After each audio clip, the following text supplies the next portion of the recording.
L'esclave qui n'est pas capable d'assumer sa révolte ne mérite pas que l'on s'apitoie sur son sort.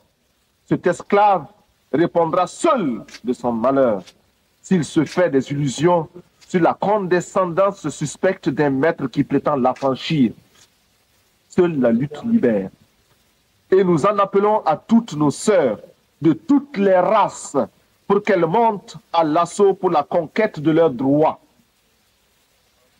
Je parle au nom des mères de nos pays démunis qui voient mourir leurs enfants de paludisme ou de diarrhée, ignorant qu'il existe pour les sauver des moyens simples que la science des multinationales ne leur offre pas, préférant investir dans les laboratoires de cosmétiques et dans la chirurgie esthétique pour les caprices de quelques femmes ou d'hommes dont la coquetterie est menacée par les excès de calories de leurs repas trop riches et d'une régularité à vous donner, non, plutôt à nous donner, à nous autres du Sahel, le vertige.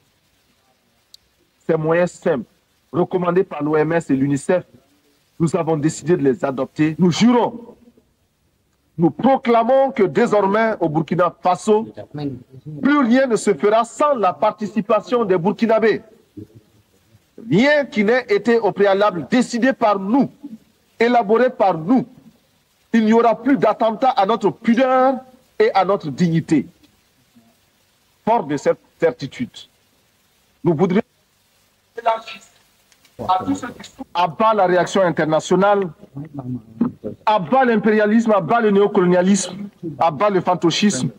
Gloire éternelle aux peuples qui luttent pour leur liberté. Gloire éternelle aux peuples qui décident de s'assumer pour leur dignité. Victoire éternelle aux peuples d'Afrique, d'Amérique latine et d'Asie qui luttent. La patrie ou la mort, nous vaincrons. Je vous remercie. Avec 300 milliards de dollars, on pourrait construire en un an 600 000 écoles pouvant recevoir 400 millions d'enfants ou 60 millions de logements confortables pour 300 millions de personnes ou 30 000 hôpitaux équipés de 18 millions de lits ou 20 000 usines pouvant employer plus de 20 millions de travailleurs ou irriguer 150 millions d'hectares de terres qui, avec les moyens techniques adéquats, pourraient alimenter 1 milliard de personnes. Fin de citation. En multipliant aujourd'hui ces chiffres par 10, et je suis certain que je serai là, en deçà de la réalité, on réalise ce que l'humanité gaspille tous les ans dans le domaine militaire, c'est-à-dire contre la paix. On perçoit aisément pourquoi l'indignation des peuples se transforme rapidement en révolte et en révolution, devant les miettes qu'on leur jette sous la forme ignominieuse d'une certaine aide assortie de conditions parfois franchement abjectes. On comprend enfin pourquoi, dans le combat pour le développement, nous nous désignons comme des militants inlassables de la paix. Nous faisons le serment de lutter pour atténuer les tensions, introduire les principes d'une vie civilisée dans les relations internationales et les étendre à toutes les parties du monde, ce qui revient à dire que nous ne pouvons plus assister, passifs, au trafic des concepts. Nous réitérons notre résolution d'être des agents actifs de la paix, de tenir notre place dans le combat pour le désarmement, d'agir enfin en politique internationale comme un facteur décisif, libéré de toute entrave vis-à-vis de toutes les grandes puissances, quels que soient les projets de ces dernières. Mais la recherche de la paix va de pair avec l'application ferme du droit des pays à l'indépendance. Sur ce point, le palmarès le plus impitoyable, le plus pitoyable, le plus lamentable, oui, le plus lamentable, est détenu au Moyen-Orient en termes d'arrogance, d'insolence et d'incroyable entêtement d'un petit pays, Israël, qui, depuis plus de 20 ans, avec l'inqualifiable complicité de son puissant protecteur, les États-Unis d'Amérique, continue à défier la communauté internationale au mépris d'une histoire qui, hier encore, désignait chaque juif à l'horreur des fours crématoires. Israël en arrive à infliger à d'autres ce qui fut son propre calvaire. En tout état de cause, Israël, dont nous aimons le peuple pour son courage et ses sacrifices d'hier, doit savoir que les conditions de sa propre quiétude ne résident que dans les conditions de sa propre quiétude ne résident que dans sa puissance militaire financée par l'extérieur. Israël doit commencer à apprendre à devenir une nation comme les autres nations, parmi les autres. Pour l'heure, nous tenons à affirmer, du haut de cette tribune, notre solidarité militante et agissante à l'endroit de Monsieur le Président. Je n'ai pas ici la prétention d'énoncer des dogmes. Je ne suis ni un messie, ni un prophète. Je ne détiens aucune vérité. Ma seule ambition est une double aspiration. Premièrement, pouvoir en un langage simple, celui de l'évidence et de la clarté, parler au nom de mon peuple, le peuple du Burkina Faso. Deuxièmement, parvenir à exprimer aussi, à ma manière, la parole du grand peuple des déshérités, ceux qui appartiennent à ce monde qu'on a malicieusement baptisé tiers-monde. Et dire, même si je n'arrive pas à le faire, comprendre les raisons que nous avons de nous révolter. Tout cela dénotant l'intérêt que nous portons à l'ONU. Analysant un tableau publié en 1983 par le Club du Sahel, Jacques Giry, dans son ouvrage « Le Sahel de demain », conclut avec beaucoup de bon sens que l'aide au Sahel, à cause de son contenu et des mécanismes en place, n'est qu'une aide à la survie. Seul, souligne-t-il, 30% de cette aide permet simplement au Sahel de vivre. Selon Jacques Giry, cette aide extérieure n'aura pas d'autre but que de continuer à développer les secteurs improductifs, imposant des charges intolérables à nos petits budgets, désorganisant nos campagnes, creusant les déficits de notre balance commerciale, accélérant notre endettement. Juste quelques clichés pour présenter l'ex-Haute-Volta. 7 millions d'habitants avec plus de 6 millions de paysannes et de paysans. Un taux de mortalité infantile estimé à 180 pour 1000. Une espérance de vie se limitant à 40 ans.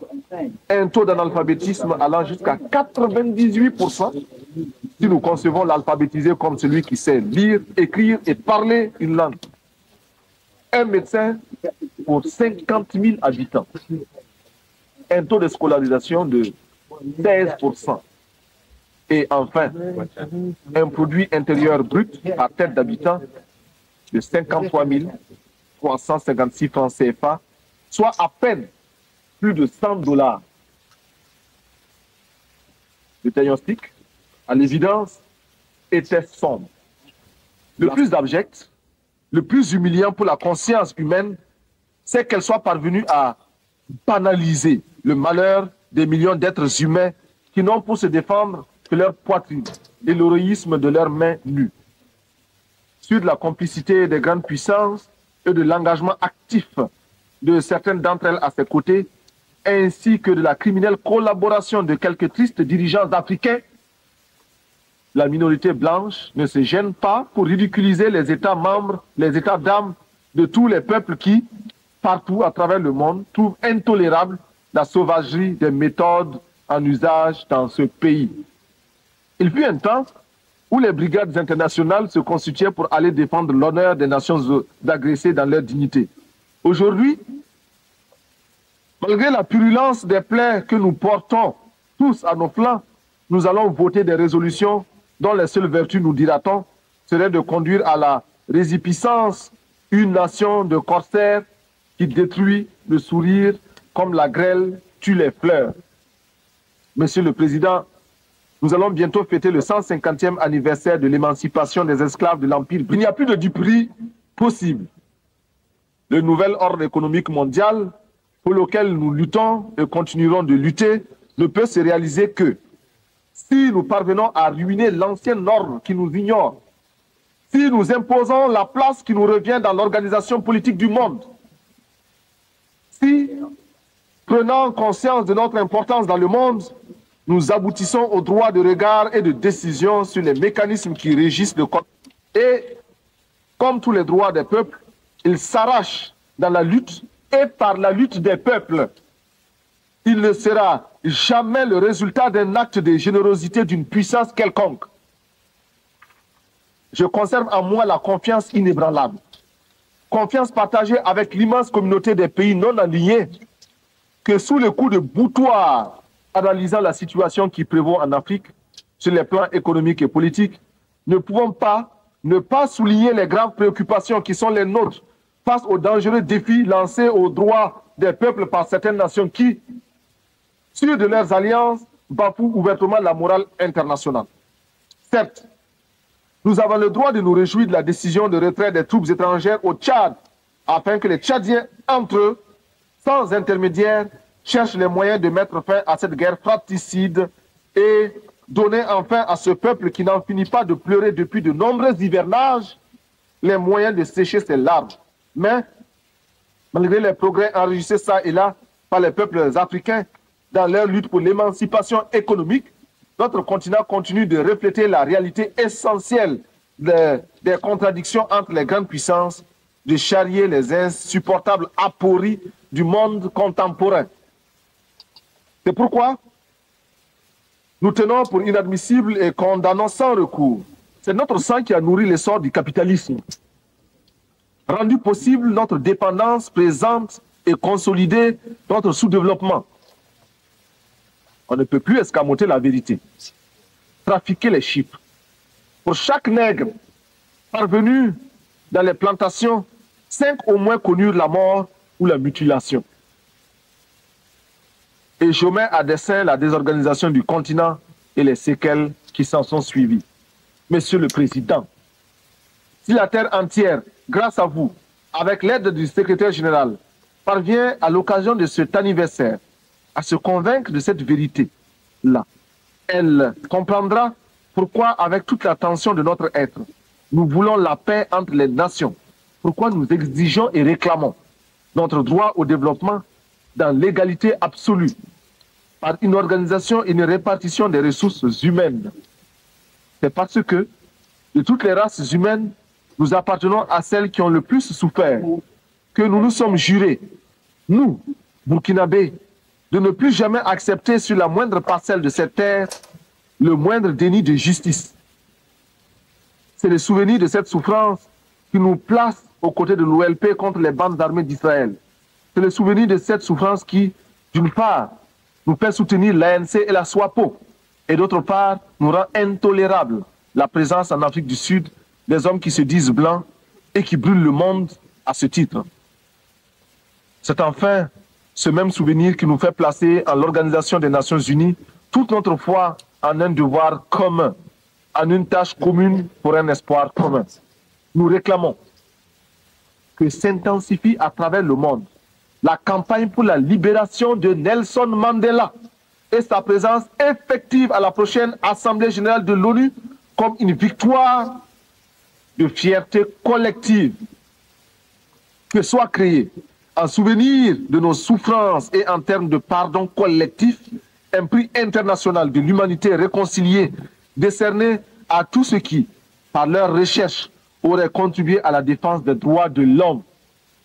Que tous les budgets de recherche spatiale soient amputés de 1/10 millième et consacrés à des recherches dans le domaine de la santé et visant à la reconstitution de l'environnement humain perturbé par tous ces feux d'artifice nuisibles à l'écosystème. Nous proposons également que les structures des Nations Unies soient repensées et que soit mis fin à ce scandale que constitue le droit de veto. Bien sûr, les effets pervers de son usage abusif sont atténués par la vigilance de certains de ses membres, de ses détenteurs. Cependant, rien ne justifie ce droit. Ni la taille des pays qui le détiennent, ni les richesses de ces derniers.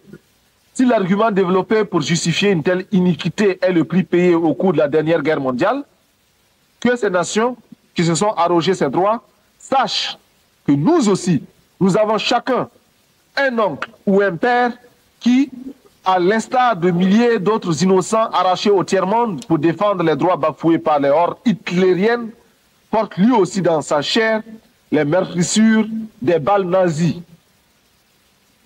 Que cesse l'arrogance des grands qui ne perdent aucune occasion pour remettre en cause le droit des peuples. L'absence de l'Afrique du club de ceux qui détiennent le droit de veto est une injustice qui doit cesser. Enfin, ma délégation n'aurait pas accompli tous ses devoirs. Il faut, avant qu'il ne soit trop tard, car il est déjà tard, que ces élites, ces hommes de l'Afrique du tiers-monde reviennent à eux-mêmes. C'est-à-dire à leur société, à la misère dont nous avons hérité pour comprendre non seulement la bataille pour une pensée au service des masses déshéritées n'est pas vaine, mais qu'ils ne peuvent devenir crédibles sur le plan international qu'en inventant réellement, c'est-à-dire en donnant de leur peuple une image fidèle, une image qui leur permet de réaliser des changements profonds de la situation sociale et politique, susceptibles de nous arracher à la domination et à l'exploitation étrangère qui livrent nos États à la seule perspective de la faillite.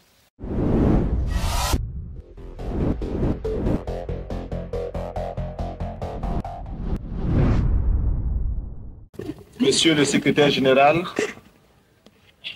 honorable représentant de la communauté internationale, je viens en ces lieux vous apporter le salut fraternel d'un pays de 274 000 km² où 7 millions d'enfants, de femmes et d'hommes refusent désormais de mourir d'ignorance, de faim et de soif, tout en n'arrivant pas à vivre véritablement depuis un quart de siècle d'existence comme État souverain siégeant à l'ONU.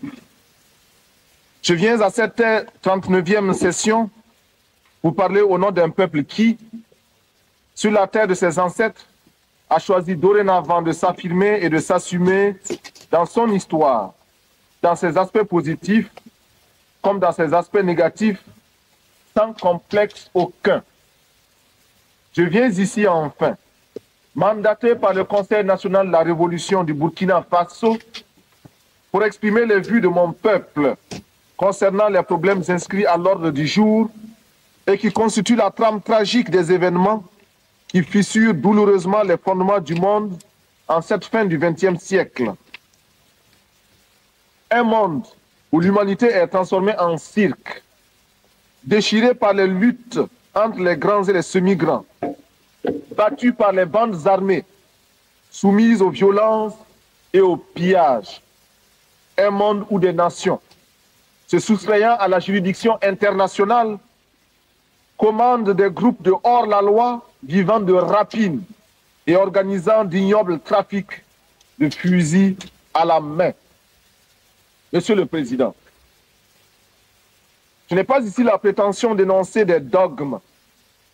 Je ne suis ni un messie, ni un prophète. Je ne détiens aucune vérité. Ma seule ambition est une double aspiration. Premièrement, pouvoir en un langage simple, celui de l'évidence et de la clarté, parler au nom de mon peuple, le peuple du Burkina Faso.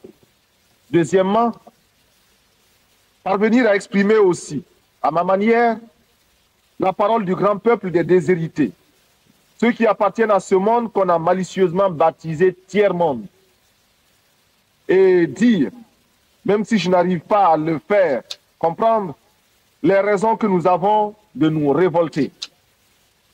Tout cela dénotant l'intérêt que nous portons à l'ONU. Les exigences de nos droits y prenant la vigueur et la rigueur de la claire conscience de nos devoirs. Nul ne s'étonnera de nous voir associer l'ex-Haute-Volta, aujourd'hui le Burkina Faso, à ce fourre-tout méprisé. Le tiers-monde que les autres mondes ont inventé au moment des indépendances formelles pour mieux assurer notre aliénation intellectuelle, culturelle, économique et politique. Nous voulons nous y insérer, sans pour autant justifier cette gigantesque escroquerie de l'histoire, encore moins pour accepter d'être l'arrière-monde d'un Occident répu. Mais pour affirmer la conscience d'appartenir à un ensemble tricontinental et admettre, en tant que non-alignés et avec la densité de nos convictions, qu'une solidarité spéciale unit ces trois continents d'Asie, d'Amérique latine et d'Afrique dans un même combat contre les mêmes trafiquants politiques, les mêmes exploiteurs économiques. Reconnaître donc notre présence au sein du tiers-monde, c'est, pour paraphraser José Marti, affirmer que nous sentons sur notre joue tout coup donné à n'importe quel homme de ce monde. Fin de citation. Nous avons jusqu'ici tendu l'autre joue. Les gifles ont été redoublés. Mais le cœur du méchant ne s'est pas attendri. Ils ont piétiné la vérité du juste. Du Christ, ils ont trahi la parole. Ils ont transformé sa croix en massue. Et après qu'il se soit revêtu de sa tunique, ils ont lacéré nos corps et nos âmes. Ils ont obscurci son message. Ils l'ont occidentalisé. Cependant que nous le recevions comme libération universelle. Alors, nos yeux se sont ouverts à la lutte des classes. Il n'y aura plus de gifles.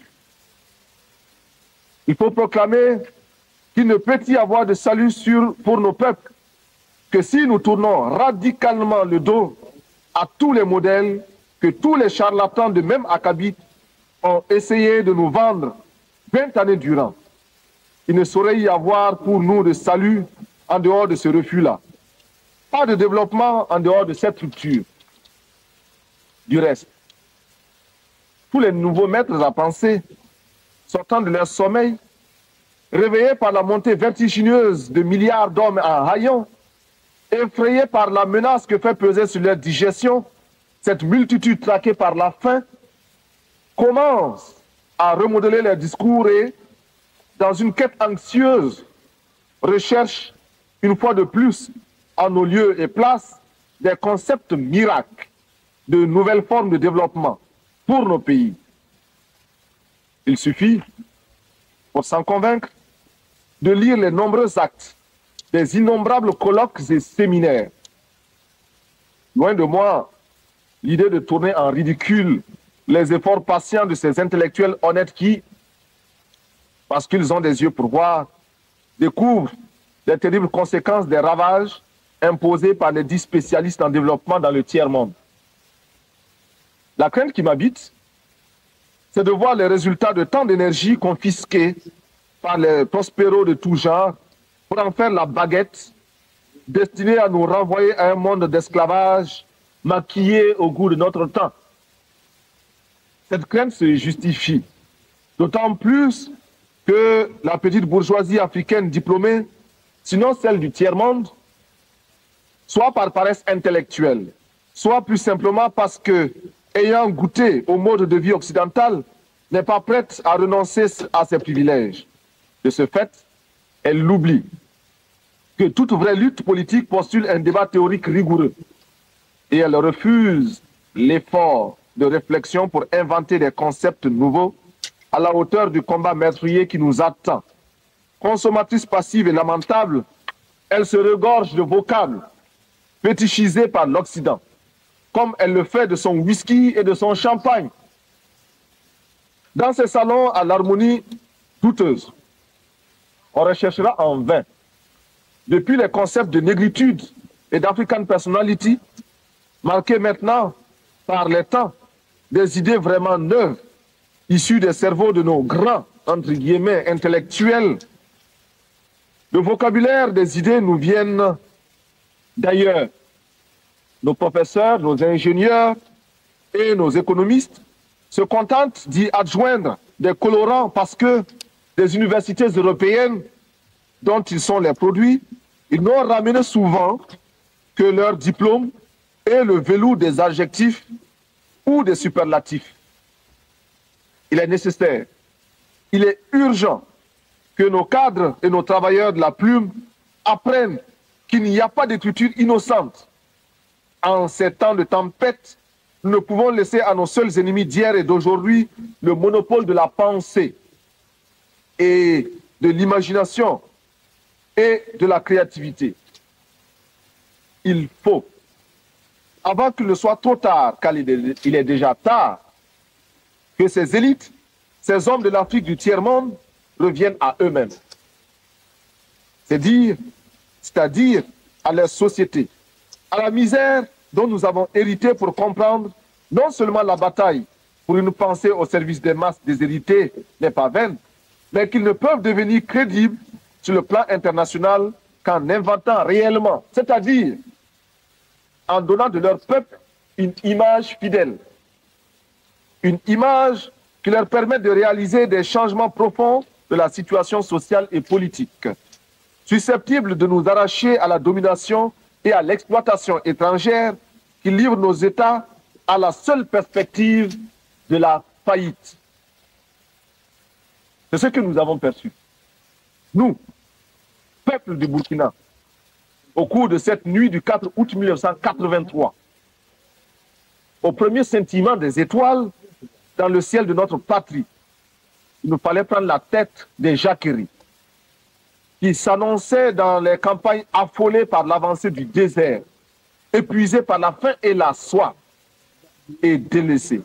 Il nous fallait donner un sens aux révoltes grondantes des masses urbaines désœuvrées, frustrées et fatiguées de voir circuler les limousines des élites aliénées qui se succédaient à la tête de l'État et qui ne leur offraient rien d'autre que des fausses solutions pensées et conçues par les cerveaux des autres. Il nous fallait donner une âme idéologique au juste litre de nos masses populaires mobilisées contre l'impérialisme monstrueux. To the different political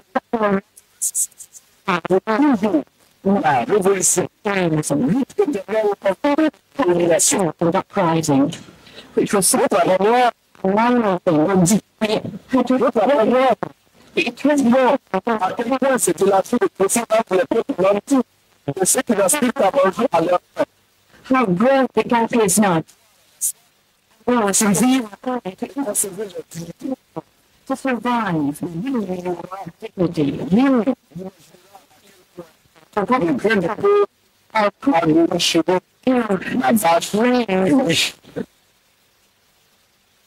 de l'ex-Haute-Volta, le processus était encore plus exemplaire. Nous étions la condensation magique, le raccourci de toutes les calamités qui ont fondu sur les pays dits en voie de développement.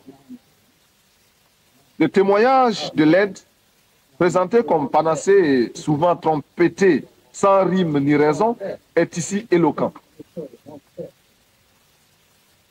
Très peu sont les pays qui ont été comme le mien, inondés d'aides de toutes sortes.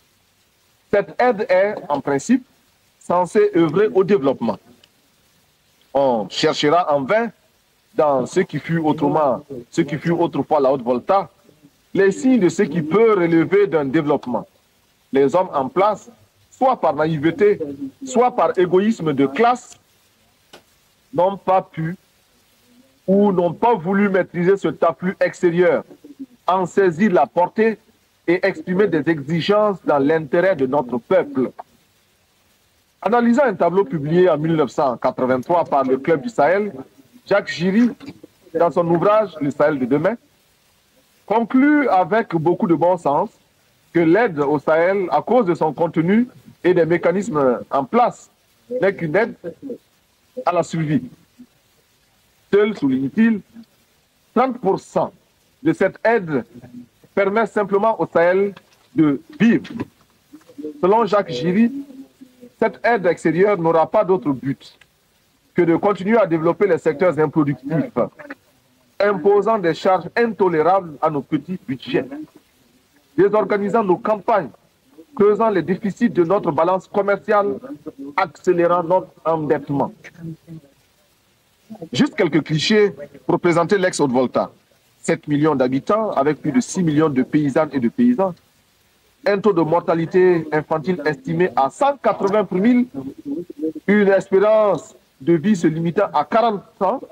Un taux d'analphabétisme allant jusqu'à 98%. Si nous concevons l'alphabétisé comme celui qui sait lire, écrire et parler une langue. Un médecin pour 50 000 habitants. Un taux de scolarisation de 16%.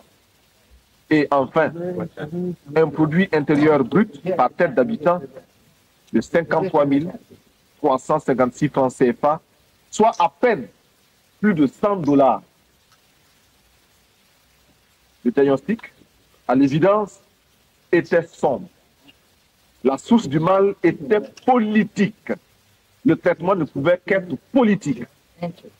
Certes, nous encourageons l'aide qui nous aide à nous passer de l'aide. Mais en général, la politique d'assistance et d'aide n'a abouti qu'à nous désorganiser, à nous asservir et à nous déresponsabiliser. Dans notre espace économique, politique, économique et culturel. Nous avons choisi de discuter de droit pour être plus heureux.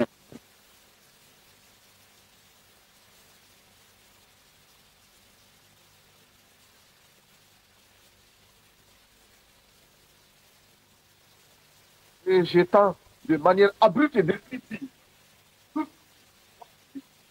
extérieur pour créer ainsi les conditions de dignité à la hauteur de nos ambitions. Recusons l'état de survie, desserrer les pressions, libérer nos campagnes de l'immobilisme moyen enjeu ou d'une répression, démocratiser notre société, ouvrir les esprits sur un univers de responsabilité collective pour oser inventer l'avenir.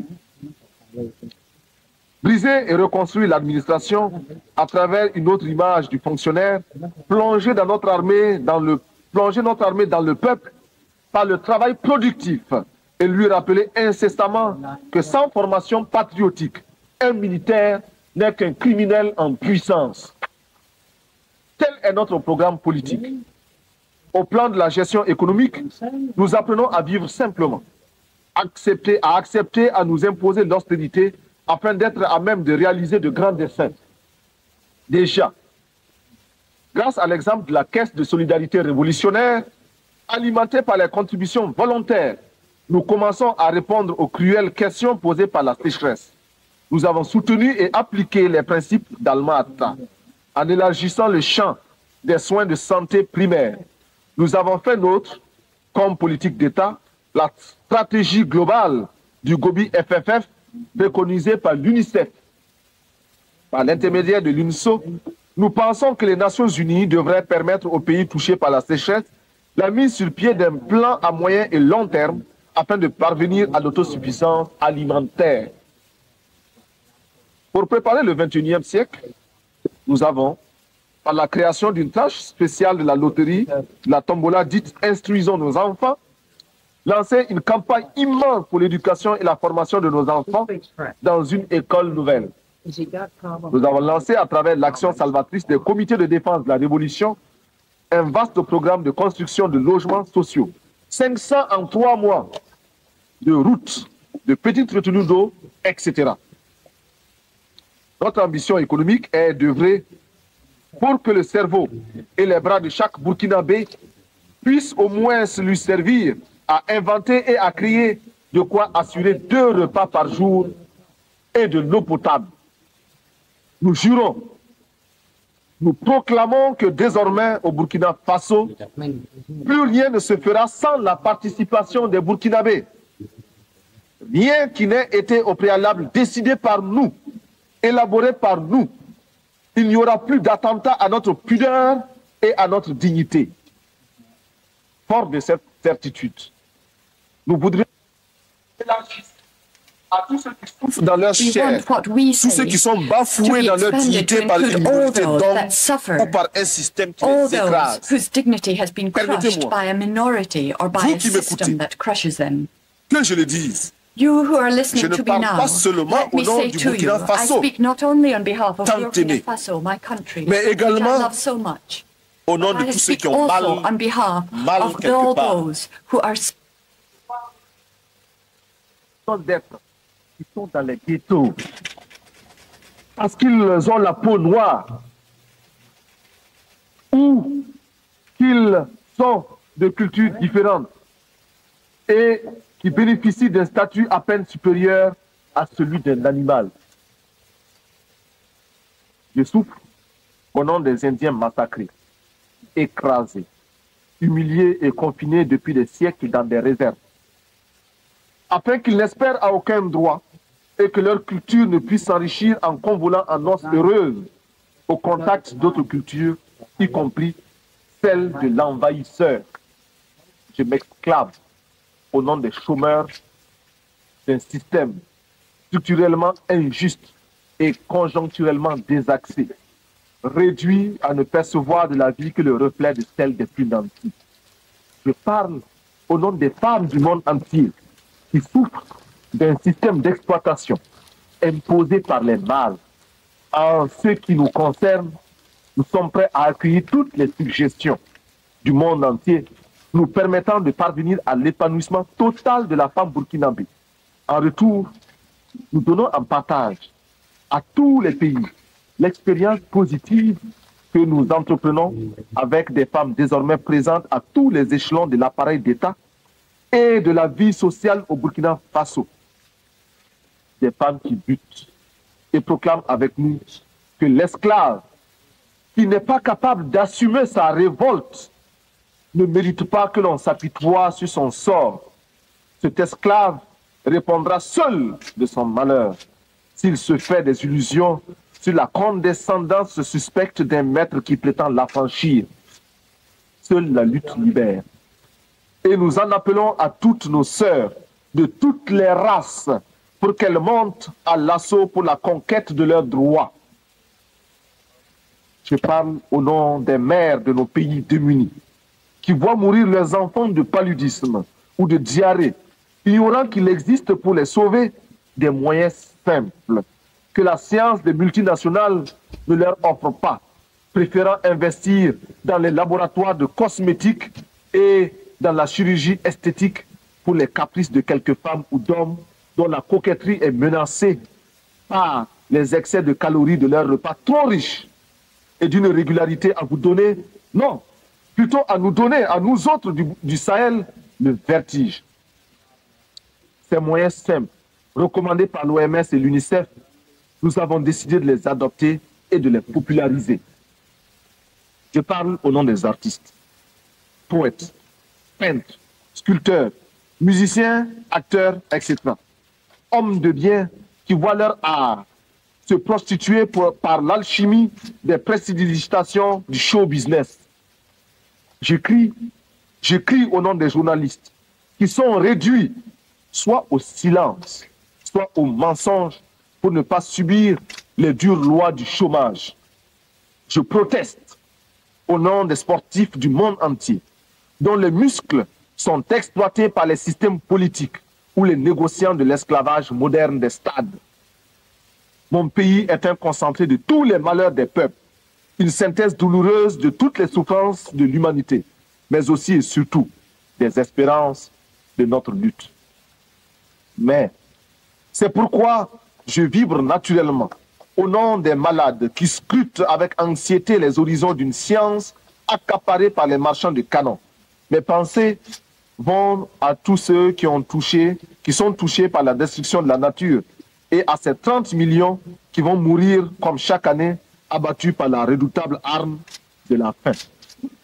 Militaire, je ne peux pas oublier ce soldat obéissant aux ordres, le doigt sur la détente, et qui sait que la balle qui va partir ne porte que le message de la mort. Enfin, je veux m'indigner en pensant aux Palestiniens qu'une humanité inhumaine a choisi de substituer à un autre peuple. Hier encore martyrisé à loisir, je pense à ce vaillant peuple palestinien, c'est-à-dire à ces familles atomisées, errant de par le monde à la quête d'un asile.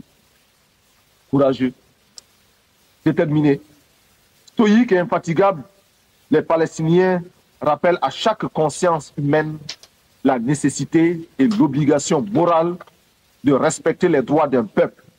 Avec leurs frères juifs, ils sont antisionistes. Aux côtés de mes frères soldats de l'Iran et de l'Irak, qui meurent dans une guerre fratricide et suicidaire, je veux également me sentir proche des camarades du Nicaragua, dont les ports sont minés, les villes bombardées et qui, malgré tout, affrontent avec courage et lucidité leur destin. Je souffre avec tous ceux qui, en Amérique latine, souffrent de la même mise impérialiste. Je veux être aux côtés des peuples afghans et irlandais, aux côtés des peuples de Grenade, et du Timor oriental, chacun à la recherche d'un bonheur dicté par sa dignité et les lois de sa culture.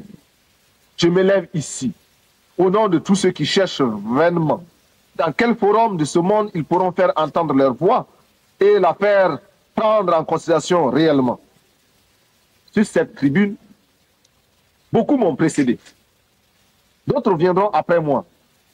Mais seuls quelques-uns feront la décision. Pourtant, nous sommes officiellement présentés comme égaux. Eh bien, je me fais le porte-voix de tous ceux qui cherchent vainement dans quel forum de ce monde ils peuvent se faire entendre. Oui, je vais donc parler au nom de tous les laissés pour compte, parce que je suis homme, et rien de ce qui est humain ne m'est étranger. Notre révolution au Burkina Faso est ouverte au malheur de tous les peuples. Elle s'inspire aussi de toutes les expériences des hommes depuis le premier souffle de l'humanité. Nous voulons être les héritiers de toutes les révolutions du monde, de toutes les luttes de libération des peuples du tiers-monde. Nous sommes à l'écoute des grands bouleversements qui ont transformé le monde. Nous tirons des leçons de la révolution américaine, les leçons de sa victoire contre la domination coloniale et les conséquences de cette victoire. Nous faisons nôtre l'affirmation de la doctrine de la non-ingérence des Européens dans les affaires américaines et des Américains dans les affaires européennes. Ce que Monroe clamait en 1823, l'Amérique aux Américains, nous le reprenons en disant l'Afrique aux Africains, le Burkina Faso aux Burkinabés. La Révolution française de 1789, bouleversant les fondements de l'absolutisme, nous a enseigné les droits de l'homme alliés aux droits des peuples à la liberté. La grande révolution d'octobre 1917 a transformé le monde, permis la victoire du prolétariat, ébranlé les assises du capitalisme et rendu possible les rêves de justice de la commune française. Ouvert à tous les vents de la volonté des peuples et de leur révolution, nous instruisons aussi de certains terribles échecs qui ont conduit à de tragiques manquements aux droits de l'homme. Nous ne voulons pour conserver de chaque révolution que le noyau de pureté qui nous interdit de nous inféoder aux réalités des autres, même si, par la pensée, nous nous retrouvons dans une communauté d'intérêts. Monsieur le Président, il n'y a plus de duperie possible.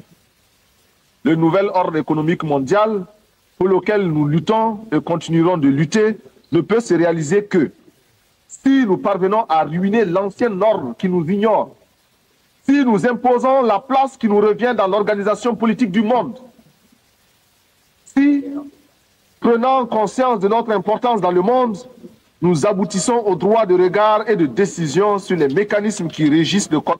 Et, comme tous les droits des peuples, ils s'arrachent dans la lutte et par la lutte des peuples. Il ne sera jamais le résultat d'un acte de générosité d'une puissance quelconque. Je conserve en moi la confiance inébranlable, confiance partagée avec l'immense communauté des pays non alignés, que sous le coup de boutoir de la détresse hurlante de nos peuples, notre groupe va maintenir sa cohésion, renforcer notre pouvoir de négociation collective, se trouver des alliés parmi toutes les nations, commencer de concert avec ceux qui peuvent encore nous entendre, l'organisation d'un système de relations économiques internationales véritablement nouveau. Monsieur le Président, si j'ai accepté de me présenter devant cette illustre assemblée pour prendre la parole, c'est parce que, malgré les critiques qui lui sont adressées par certains grands contributeurs, les Nations Unies demeurent la tribune idéale pour nos revendications, le lieu obligé de la légitimité des pays sans voix. C'est cela qu'exprime avec beaucoup de justesse notre secrétaire général lorsqu'il écrit, je cite, « L'Organisation des Nations Unies est unique, en ce qu'elle reflète les aspirations et les frustrations de nombreux pays et groupements du monde entier. Un des grands mérites est que toutes les nations, y compris celles qui sont faibles, opprimées ou victimes de l'injustice, il s'agit de nous, peuvent, même lorsqu'elles sont confrontées aux dures réalités du pouvoir, y trouver une tribune et s'y faire entendre. Une cause juste, même si elle ne rencontre que revers ou indifférence, peut trouver un écho à l'Organisation des Nations Unies. Cet attribut de l'organisation n'est pas toujours prisé, mais il n'est pas moins essentiel. Fin de citation. On ne peut mieux définir le sens et la portée de notre organisation.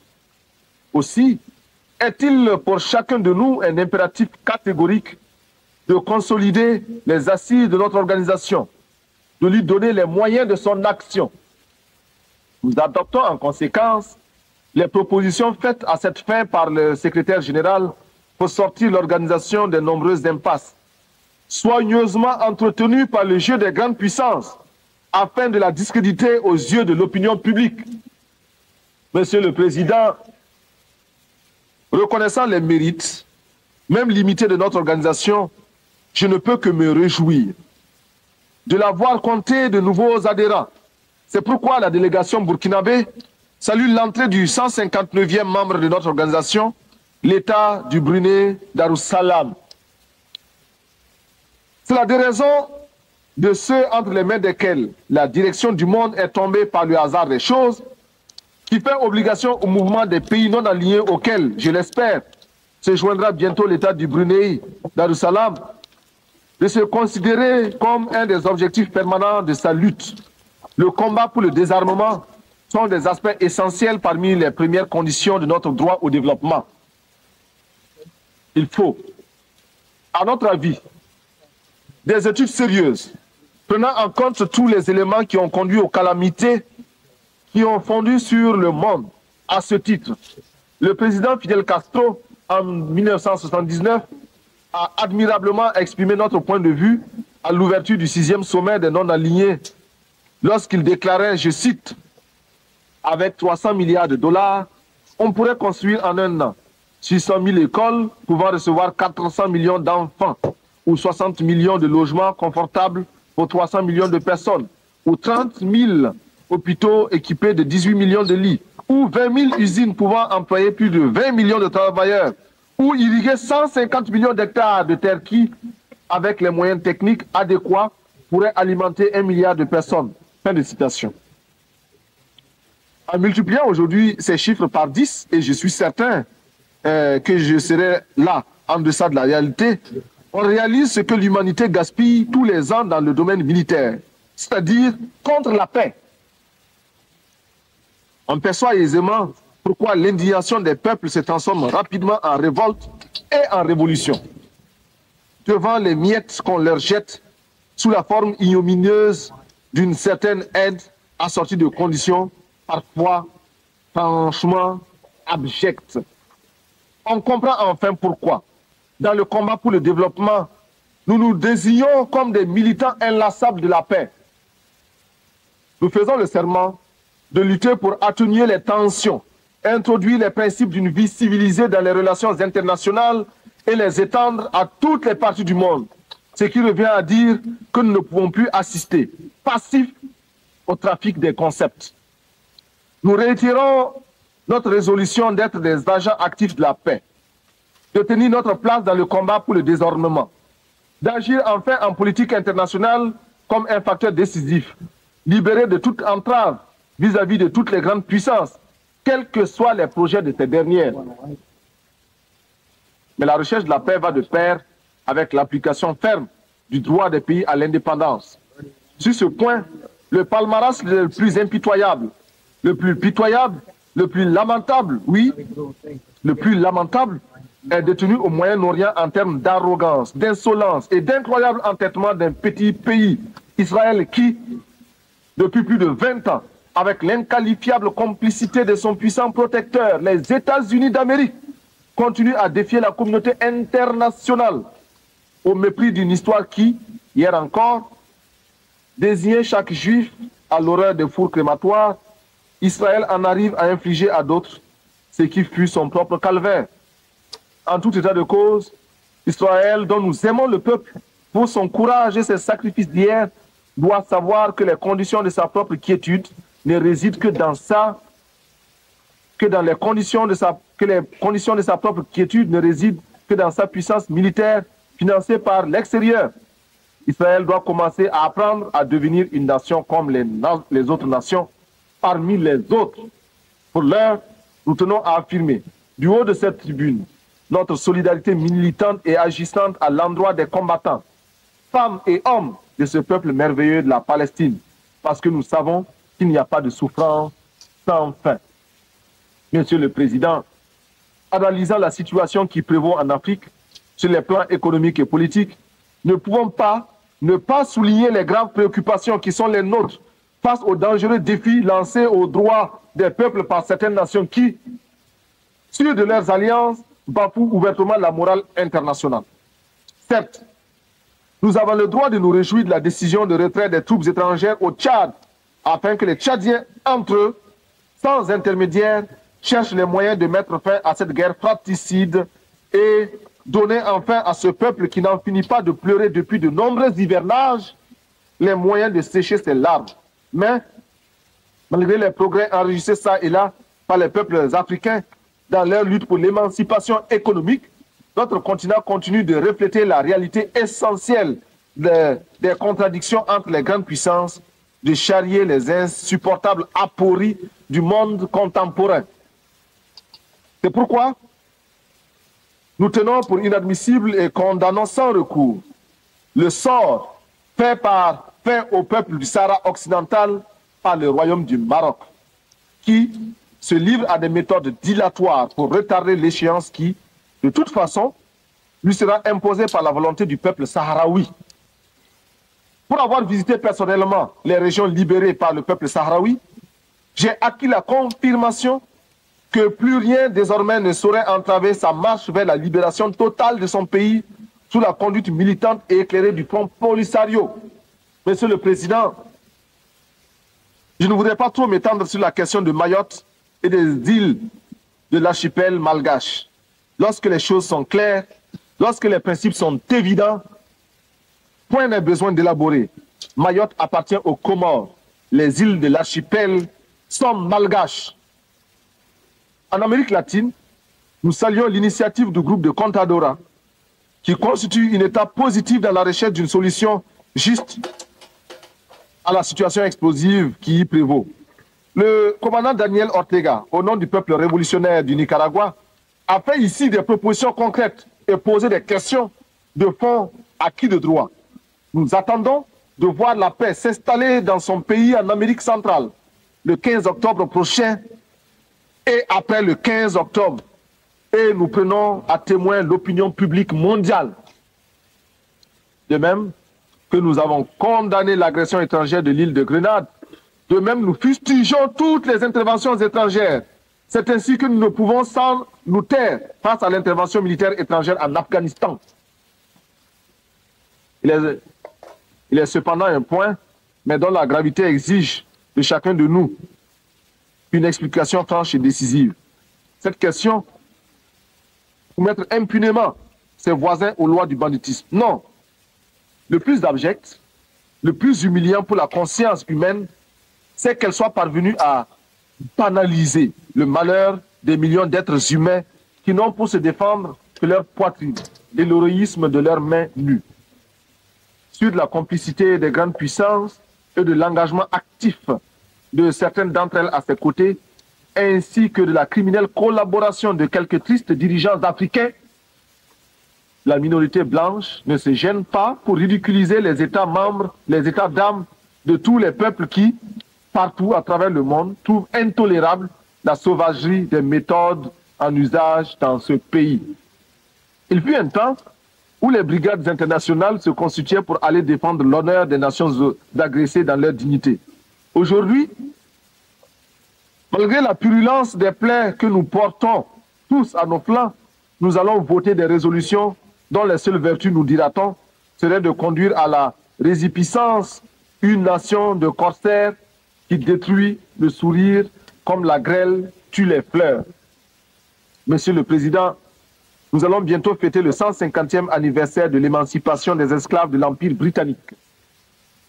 Ma délégation souscrit à la proposition des pays d'Antigua et de la Barbade de commémorer avec éclat cet événement qui revêt pour les pays africains et le monde noir une signification d'une très grande importance. Pour nous, tout ce qui pourra être fait, dit ou organisé à travers le monde au cours des cérémonies commémoratives devra mettre l'accent sur le terrible écho payé par l'Afrique et le monde noir au développement de la civilisation humaine. Écho payé sans retour et qui explique sans aucun doute les raisons de la tragédie d'aujourd'hui sur notre continent. C'est notre sang qui a nourri l'essor du capitalisme, rendu possible notre dépendance présente et consolidé notre sous-développement. On ne peut plus escamoter la vérité, trafiquer les chiffres. Pour chaque nègre parvenu dans les plantations, 5 au moins connurent la mort ou la mutilation. Et je mets à dessein la désorganisation du continent et les séquelles qui s'en sont suivies. Monsieur le Président, si la terre entière, grâce à vous, avec l'aide du secrétaire général, parvient à l'occasion de cet anniversaire à se convaincre de cette vérité-là, elle comprendra pourquoi, avec toute l'attention de notre être, nous voulons la paix entre les nations, pourquoi nous exigeons et réclamons notre droit au développement dans l'égalité absolue, par une organisation et une répartition des ressources humaines. C'est parce que, de toutes les races humaines, nous appartenons à celles qui ont le plus souffert, que nous nous sommes jurés, nous, Burkinabés, de ne plus jamais accepter sur la moindre parcelle de cette terre le moindre déni de justice.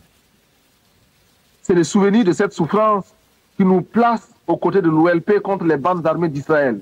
C'est le souvenir de cette souffrance qui, d'une part, nous fait soutenir l'ANC et la SWAPO, et d'autre part, nous rend intolérable la présence en Afrique du Sud des hommes qui se disent blancs et qui brûlent le monde à ce titre. C'est enfin ce même souvenir qui nous fait placer en l'Organisation des Nations Unies toute notre foi en un devoir commun, en une tâche commune pour un espoir commun. Nous réclamons que s'intensifie à travers le monde la campagne pour la libération de Nelson Mandela et sa présence effective à la prochaine Assemblée générale de l'ONU comme une victoire de fierté collective. Que soit créé en souvenir de nos souffrances et en termes de pardon collectif, un prix international de l'humanité réconciliée décerné à tous ceux qui, par leur recherche, auraient contribué à la défense des droits de l'homme. Que tous les budgets de recherche spatiale soient amputés de 1/10 millième et consacrés à des recherches dans le domaine de la santé et visant à la reconstitution de l'environnement humain perturbé par tous ces feux d'artifice nuisibles à l'écosystème. Nous proposons également que les structures des Nations Unies soient repensées et que soit mis fin à ce scandale que constitue le droit de veto.